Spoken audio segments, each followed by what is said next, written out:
বিচার ও সংস্কারের রোডম্যাপ চাই নাগরিক পার্টি। গণপরিষদ নির্বাচনের জন্য শিগগিরই আন্দোলনে নামার ঘোষণা।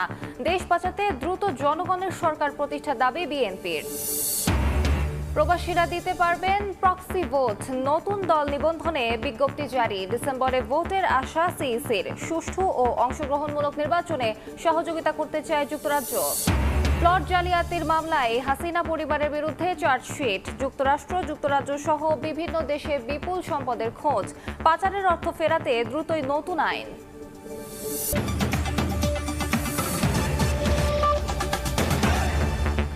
প্রবাসের সময় সঙ্গে আছি আমি আলিশা ইসলাম।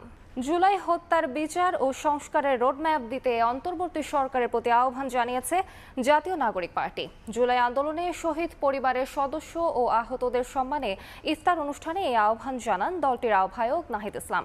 এ সময় গণপরিষদ নির্বাচন আদায়ে শিগগিরই রাজপথে নামার ঘোষণা দেন তিনি। রাজধানীর সরোয়ার্দী উদ্যানে জুলাই অভ্যুত্থানে শহীদ পরিবারের সদস্য ও আহতদের সম্মানে ইফতার ও দোয়া মাহফিলের আয়োজন করে জাতীয় নাগরিক পার্টি এনসিপি। এই আয়োজনে অংশ নিয়ে নিজেদের বর্তমান পরিস্থিতি তুলে ধরে জুলাই আগস্টে হত্যার দ্রুত বিচারের দাবি জানান শহীদ পরিবারের সদস্য ও আহতরা।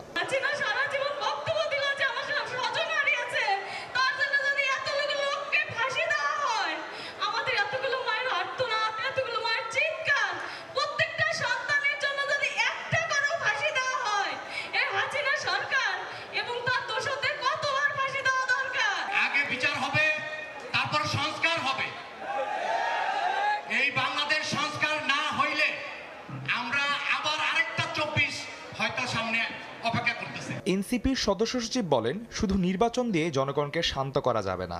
আমরা অন্তর্বর্তীকালীন সরকারের কাছে দাবি জানাই, অতি দ্রুত শেখ হাসিনাকে দেশে ফিরিয়ে নিয়ে এসে বিচারের মুখোমুখি কাঠগড়ায় দাঁড় করাতে হবে।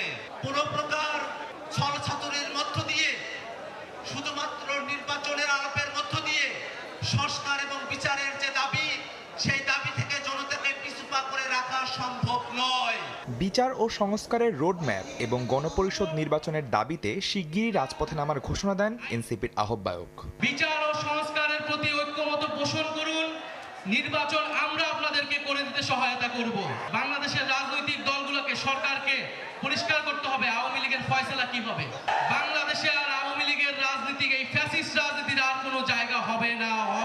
নাহিদ ইসলাম আরও বলেন, জুলাই হত্যার বিচার না করা আওয়ামী লীগ পুনর্বাসনেরই নামান্তর। আদনান তুর্য, সময় সংবাদ, ঢাকা। বিএনপির স্থায়ী কমিটির সদস্য নজরুল